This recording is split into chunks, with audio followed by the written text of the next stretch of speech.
Anganwadi workers and helpers union CIT ఆధ్వర్యంలో రాష్ట్ర వ్యాప్తంగా 23 నుండి 27వ తేదీ వరకు కూడా ఈ యొక్క నిరసన కార్యక్రమాలు రిలే దీక్షలన్నీ మన సంఘాలు పిలుపునిచ్చాయి. అందులో భాగంగానే ఈరోజు మన కదిరి పట్టణంలో ఒక రిలే నిరాహార దీక్షలు చేస్తా ఉన్నాం.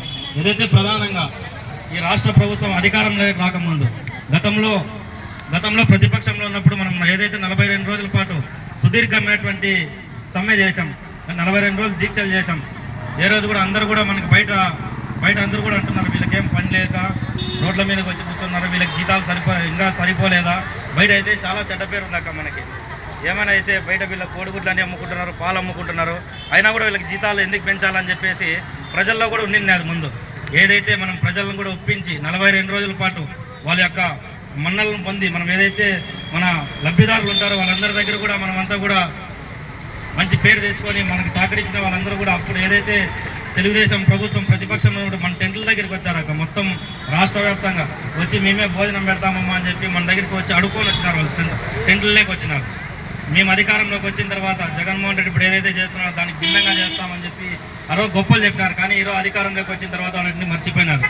ఏదైతే anganwadi workers and helpers union సిఐటిగా రాష్ట్ర వ్యాప్తంగా మనం చేస్తున్నటువంటి పోరాటాలను గుర్తించి నిన్నటి రోజు చర్చలు పిలుస్తామని చెప్పేసి చెప్పినారు. మీ అందరికీ గ్రూపుల్లో కూడా పెట్టింటారు. అక్కడ చర్చలకు పిలుస్తామని చెప్పి నిన్న మధ్యాహ్నం 2 గంటలకు చర్చలు జరిగినాయి. మన మంత్రి సంధ్యారాణి గారితో కూడా మన యూనియన్ నాయకులందరూ కూడా చర్చల్లో మాట్లాడినప్పుడు ఆమె ఏం చెప్తాదంటే, మీరు చేస్తున్నట్టు ఇప్పటితో ఈ పోరాటం ఆపేయండి, భవిష్యత్తులో మేము కూడా ముఖ్యమంత్రి గారి దృష్టికి తీసుకొని పోయి మీ సమస్యలను పరిష్కారం చేస్తామని చెప్పారు. ఏదైతే మన సమస్యలు వాళ్ళకి తెలియవంట, ఏం సమస్యల మీద చేస్తున్నాము అంటే మనమే డైరెక్ట్ సమ్మెలోకి రాలేదు, డైరెక్ట్ దీక్షల్లోకి రాలేదు. గతంలో అనేక సార్లు పీడీలకు ఇచ్చినాం, సిడిపిఓ గారులకు ఇచ్చినాం. మనమైతే రిప్రజెంటేషన్లు ఇచ్చి మేము సమ్మెకు పోతున్నాము, దీక్షలు చేస్తున్నామని చెప్పేసి మనం రిప్రజెంటేషన్లు ఇచ్చి మనమే దొంగచాటుగా రాలేదు. ఈరోజు రోడ్ల మీదకి ప్రభుత్వానికి చెప్పే వచ్చినాం.